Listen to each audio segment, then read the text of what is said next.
ग्वालियर से खबर है, जहां चुनाव आचार संहिता लागू होने के बाद गुर्जर समाज और ओबीसी महासभा के संभावित लोगों की गिरफ्तारी के आह्वान को लेकर जिला प्रशासन ने अपनी स्थिति साफ की है। बता दें कि बीते मंगलवार को दोपहर जिला कलेक्टर अक्षय कुमार सिंह और एसएसपी राजेश चंदेल ने संयुक्त रूप से प्रेस कॉन्फ्रेंस करते हुए बताया कि जिले में धारा 144 लागू है। ऐसे में सोशल मीडिया प्लेटफॉर्म सहित अन्य स्थानों पर किसी को भी बिना अनुमति के धरना प्रदर्शन करना, जुलूस रैली आदि की परमिशन नहीं दी जा सकती है। जो प्रेस कॉन्फ्रेंस हुई थी 9 तारीख को, 9 अक्टूबर को, उसके बाद हम लोगों ने जो अपने ज़िले के साथियों के साथ प्रेस कॉन्फ्रेंस किया था, उसमें पुलिस के भी कई बिंदु उठे थे। उसमें संक्षेप में मैंने जानकारी देने का प्रयास किया था, क्योंकि उस समय अपने ज़िले में एक घटना हुई थी। उस सिलसिले में एसपी साहब को वहाँ जाना ज़रूरी हो गया था। हम दोनों की चर्चा हुई थी कि एक ऑफिसर यहाँ रह जाए और एक ऑफिसर तत्काल वहाँ पहुँच जाए। मैं भी बाद में वहाँ गया था, पर एसपी साहब को तत्काल वहाँ जाना पड़ा था। इस वजह से, अन्यथा हम लोग ऐसे प्रेस कॉन्फ्रेंस दोनों साथ ही करते हैं और कल तो और विशेष रूप से अपेक्षित रहता है निर्वाचन की घोषणा के दिन। तो जो पुलिस के बिंदु, जो कुछ और चर्चा विस्तार से अगर की जानी हो, वो चर्चा आज कर सकते हैं, क्योंकि आप लोगों की ही ये इच्छा थी कि कुछ और बिंदु जिसमें विस्तार से जानकारी चाहिए होगा, उसमें अलग से हम लोग कुछ पूछना चाहेंगे, तो वो कर लेंगे। एक और प्रसंग है 12 अक्टूबर के तथाकथित कॉल के संबंध में। लोगों ने अलग अलग तरीके से कॉल करने की कोशिश की है और बहुत लोगों ने उससे दूरी भी बनाया है और उन्होंने सार्वजनिक तरीके से कहा भी है, व्यक्त भी किया है कि वो इसके भाग नहीं है। उस संबंध में लगातार अलग अलग सेक्शंस के लोग आ रहे हैं और उस समाज के लोग भी आ रहे हैं जिस समाज का ये कार्यक्रम बताया जा रहा है। आपको मालूम ही है, निर्वाचन की घोषणा होने के बाद आचार संहिता लगी है। ये भी बता दूं कि अपने ज़िले में उसके पहले से भी धारा 144 लगी हुई है, पर कल निर्वाचन की घोषणा के बाद उन चीज़ों को रिटरेट किया है और बगैर अनुमति की इस प्रकार के कार्यक्रम कोई भी जहाँ पर लोग इकट्ठा होते हैं वो नहीं हो सकता। तो ऐसे कार्यक्रम जिससे हमारे ग्वालियर ज़िले की, ग्वालियर शहर की खासतौर पर शांति व्यवस्था पर कोई असर पड़ने की संभावना है, अनुमति नहीं दी जा सकती, सो नहीं दी जा सकेगी। इसमें समाज का भी अद्भुत योगदान दिख रहा है। सब लोग अपने अपने स्तर से आ रहे हैं और ये कह रहे हैं कि हम इसके भागी नहीं हैं। वो अपील भी जारी कर रहे हैं कि जो भ्रम फैलाने वाले चीज़ें हैं उससे लोग दूर रहें। जो सोशल मीडिया के पोस्ट हैं, बाकी अलग अलग तरीके से जो चीज़ों को प्रोपेगेट करने की कोशिश की जा रही है, उससे सावधान करने की अपील वो भी कर रहे हैं, अनुरोध वो भी कर रहे हैं और प्रशासन और पुलिस भी करता है। ये बातें इतनी विस्तार से कल हो नहीं पाई थी, इसलिए कुछ साथियों की मांग थी कि एक बार और हो जाए, तो इसलिए हमने सोचा कि आपसे इंटरैक्ट कर लिया जाए। इसमें थोड़ी देर पहले, जैसा कि मैंने बताया कि डेलीगेशन अलग अलग आते मिलते रहता है और अलग अलग चीज़ें अपना पक्ष रखता है, कई क्लैरिफिकेशन उसमें होते हैं। तो कुछ और प्रतिनिधिमंडल आज भी आए थे। उनमें से एक प्रतिनिधिमंडल में प्रदीप पटेल जी थे और देवनारायण बोर्ड के अध्यक्ष जी भी थे, वो उनके प्रतिनिधि के रूप में आए थे और अलग अलग समय पे अलग अलग प्रतिनिधि आ रहे हैं। तो उसी संबंध में आज ये बड़ा महत्वपूर्ण प्रतिनिधिमंडल आया था, जिसके ये 2 गणमान्य व्यक्ति भी उसमें शामिल थे। उन्होंने पक्ष रखा, उन्होंने जानना चाहा, ठीक है, कि क्या किस प्रकार से हम सहयोग कर सकते हैं शांति व्यवस्था तेज़ी से बहाल करने में, और बहुत सारी चीज़ें जो भ्रम पैदा की जा रही वो भ्रम भी दूर हुए। और उन्होंने अपनी तरफ से ये भी कहा कि जो कार्रवाइयाँ चल रही हैं वो बहुत अच्छी चल रही हैं, निर्दोषों को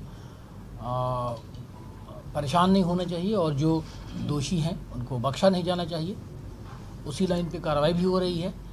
एक बात और स्पष्ट करना चाहते हैं कि कई लोग भ्रम फैला रहे हैं कि निर्दोषों को पकड़ा जा रहा है, धरपकड़ की जा रही है। ऐसी बात बिल्कुल नहीं है, ऐसा कोई कहीं से निर्देश नहीं है। बहुत ही सजगता से, बहुत सावधानीपूर्वक ये देख करके कि कौन लोग इन्वॉल्व थे, उनके विरुद्ध कार्रवाई हो रही है। बाकी विस्तार से एसपी साहब भी इसमें प्रकाश डालेंगे। वाहनों के बारे में कोई भ्रम पैदा किया जा रहा है कि वाहन जब्त कर ली गई, ले जा गई, बिल्कुल नहीं। अगर कोई वाहन छोड़ दिया जाता है कहीं पे तो सुरक्षा की जिम्मेदारी पुलिस प्रशासन की है। अगर कहीं पे वाहन पड़े पाए जाते हैं और कल के गए उसका कोई क्लेमेंट आता है तो कानूनन प्रावधान भी है और ये पुलिस प्रशासन की सामान्य जिम्मेदारियों में भी आता है कि उनको सुरक्षित रखा जाए। तो वो सुरक्षित रखा गया है और जिनकी भी वो वाहन है बगैर कोई परेशानी के, अगर किसी क्राइम का वो हिस्सा नहीं है तो दिया जा रहा और काफ़ी लोग ले भी गए हैं। सो जो तरह तरह का भ्रम फैलाया जा रहा है कि कुछ लोगों पे विशेष टारगेट किया जा रहा है, ऐसे बिल्कुल नहीं। बेसिकली टारगेट उनको किया जा रहा है जो दोषी हैं, बाकी निर्दोष लोगों पे कोई परेशानी ना हो ये हम लोग पूरी तरीके से सुनिश्चित कर रहे हैं। वाहनों की बात हमने बहुत आपको साफ कर दी, 12 तारीख के कार्यक्रम के बारे में हमने साफ कर दी। जो डेलीगेशन मिलने आ रहा है उसके बारे में मैंने बात बताई कि लगातार संवाद चल रहा है और ये बहुत अच्छी बात है कि क्या शहर क्या ग्रामीण जिले के अलग अलग हिस्सों से लोग सतत आ रहे हैं और अपनी बात कह रहे हैं, बहुत संतुष्ट हैं वो, और इसीलिए वो हमारे अपील के सहभागी बन रहे हैं। और आज जो डेलीगेशन आया था, जो मैंने बताया कि जनगणना बोर्ड के वो भी शामिल थे, तकरीबन शामिल थे, और पिछड़ा वर्ग के अध्यक्ष जी भी शामिल थे। वो सारे लोग बेसिकली आयोग के अध्यक्ष के रूप में नहीं बल्कि समाज के प्रतिनिधि के रूप में और अमन चैन बहाली के लिए प्रयासरत व्यक्ति के रूप में आए थे और बहुत अच्छी चर्चा हुई है। और हर डेलीगेशन जो आ रहा है कुछ न कुछ कंट्रीब्यूट कर रहा है और कभी कभार उनके सुझाव भी आते हैं, उन पर भी हम लोग तत्परता से कर रहे हैं। देखिए, सुरक्षा के सारे इंतजाम पहले तो नहीं सब कुछ बताया जा सकते। कई चीज़ें टेबल पे हैं, कई चीज़ें पेपर पे हैं, कई चीज़ें पाइपलाइन में हैं, पर सुरक्षा के जितने इंतजाम की जाने चाहिए सब किए जाएंगे, चाहे वो बॉर्डर की कार्रवाई हो, चाहे वो शहर की कार्रवाई हो, चाहे पेट्रोलिंग हो, ठीक है। बाकी विस्तार से इसमें सब उसमें प्रकाश डालें। पूर्व में हम लोगों ने कई लोगों को बाउंड ओवर किया है पहले से, जिन लोगों के आपराधिक रिकॉर्ड वगैरह हैं, और जो हमने जो बताया कि इसमें जो भ्रम है वो यही फैला रहे हैं कि बहुत सारे लोग 600-700 लोग अरेस्ट होने वाले हैं, इस तरह की बात है, जबकि इस तरह की बात नहीं है। इसमें वीडियो फुटेज और एविडेंस देख के ही कार्रवाई हो रही है। अभी तक अपने करीबन 16 आदमी गिरफ्तार हुए हैं इसमें, और 23 आदमी गिरफ्तार हुए हैं, और करीबन 1 आदमी पे NSA की कार्रवाई हुई है। जो उसका आपराधिक रिकॉर्ड था उसके हिसाब से उस पर NSA की कार्रवाई हुई है। और बाकी लोग जो चिन्हित हुए हैं उन पे उनकी गिरफ्तारी करने के लिए और उन पे कार्रवाई करने के लिए ज़रूर कोशिश कर रहे हैं। ऐसे भी कुल मिला के 20 लोग करीबन और हैं। और इसके अलावा अन्य जो भी व्यक्ति इस तरह से नहीं जोड़ा जा रहा है कि किसी के नाम से जोड़ा जा रहा है, कि समाज की वजह से जोड़ा जा रहा है। अगर कोई आपराधिक कृत्य उसका पाया जा रहा है तो उस पर कार्रवाई की जा रही है। जहाँ तक एक स्पष्ट बात करने की बात है तो इसमें यही है कि कुछ गाड़ियाँ वहाँ पे जो मिली थी, उन गाड़ियों में से काफ़ी सारी गाड़ियाँ जिन्होंने लोगों ने क्लेम की, उन्होंने अपना आके एविडेंस दिया कि उनकी गाड़ी थी, वो किस वजह से वहाँ आए थे, तो उन पर उनको वापस भी की गई है। और ये कार्रवाई भी चल रही है। इसमें कोई इस तरह की कार्रवाई नहीं कि जिसकी गाड़ी थी वो मुलजिम ही है, तो वो सारी चीज़ चल रही है। और हम जो 12 तारीख की है, इसमें चूँकि चुनाव आयोग के भी निर्देश हैं, बिना अनुमति की कोई सभा होगी तो उस पर कार्रवाई की जाएगी। जो विधिक कार्रवाई बनती है वो बिल्कुल कार्रवाई की जाएगी। उसकी पूरी तैयारी और पर्याप्त संख्या में फोर्स और नाकाबंदी सारी की जाएगी।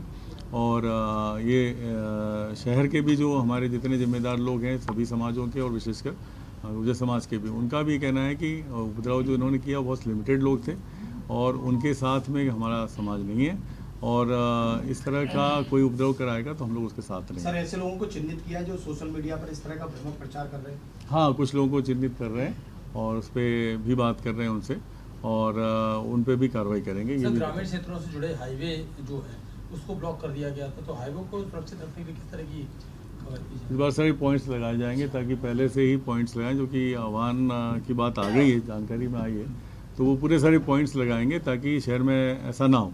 और मैं सभी से अपील करूंगा कि चूँकि ग्वालियर है हमारा सबका अपना, तो कोई ऐसी चीज़ नहीं होना चाहिए जिससे कि समाज में वर्ग संघर्ष की बात आए या उपद्रव की बात आए या कानून व्यवस्था की स्थिति साथ में ले। तो मुझे पूरा उम्मीद है कि ग्वालियर के सारा प्रबुद्धजन जो है इसको सपोर्ट करेगा। टोटल कितने नामजद लोगों के खिलाफ FIR हुई है? करीबन 43 के ऊपर हुई है। सर, इसमें जो सांसद और विधायक भी थे यूपी के, और एक इसमें देखिए, इसमें कई बातें ये भी आई हैं। इसमें भी कुछ लोगों को भ्रम है कि कुछ लोगों का नाम जैसे आया और वहाँ पे जिसने बताया FIR के टाइम पे कि इन लोगों द्वारा मंच शेयर करके भाषण दिए गए, तो उसमें कुछ लोगों ने हमको दिए हैं इस तरह के आवेदन दिए हैं कि हमने ऐसा नहीं कहा था, ऐसे ऐसे थे और हमारे एविडेंस दिए हैं। हम उसको इन्वेस्टिगेशन में विचार कर रहे हैं, नाम आने से नहीं है कि हम उनको अरेस्ट ही करेंगे, उस पर भी विचार चल रहा है। और इसके लिए भी हमने कहा है कि सामान्यतः इन्वेस्टिगेशन का पार्ट रहता है, कोई व्यक्ति अपनी बात कहना चाहता है तो अपनी बात रख सकता है, उसमें कोई ऐसी बात नहीं कि कोई पर्टिकुलर समाज कम्युनिटी का है इसलिए। इसमें कई सारे लोग ऐसे ही पकड़े हैं जो समाज के भी नहीं, लेकिन उनके कृत्य ऐसे दिखे वहाँ पर जिसकी वजह से वो कार्रवाई हुई उन पर, और जिनका क्रिमिनल रिकॉर्ड था उन पर भी कार्रवाई हुई। तो इसमें कोई ऐसी बात नहीं है कि कोई छांट के किसी पे किसी व्यक्ति विशेष से कि समाज विशेष से कार्रवाई हो रही है। और यही मेरा कहना है कि चूंकि ये बातें बड़ी स्पष्ट हैं, तो इन्वेस्टिगेशन में इसको देखा जा रहा है और ये सारा समाज चाहता है, हर समाज का वर्ग चाहता है कि जिन्होंने उस दिन कॉन्स्पिरेसी करके मारपीट की, तोड़फोड़ की, उन पर कार्रवाई हो, और जिन पे नहीं है उस पर हम लोग विचार कर रहे हैं। हम सारी चीज़ों को शामिल कर रहे हैं उसमें, और इसलिए हमें उम्मीद है कि इस तरह का कोई बात नहीं कि हम जेल भरने के लिए लोगों को ढूंढ रहे हैं, और तो जेल भरो आंदोलन की ज़रूरत है। लेकिन अगर बिना अनुमति के कोई व्यक्ति आएगा तो उस पर कठोर विधिक कार्रवाई जो हो सकती है ज़रूर की जाएगी। अगर लगेगा कि उनके लाइसेंस निरस्त कराने हैं तो वो भी कार्रवाई की जाएगी। और क्योंकि अगर जो चीज़ें बता दी गई हैं, सबकी जानकारी में आ गई है, तो उसके बाद उसको इससे वातावरण नहीं खराब होना चाहिए, इसकी कार्रवाई करें। सर, जिस तरह से कल सरपंच की जो हत्या हुई है उसमें कैसी तरह से आरोपी गिरफ्तार हो, क्या कुछ?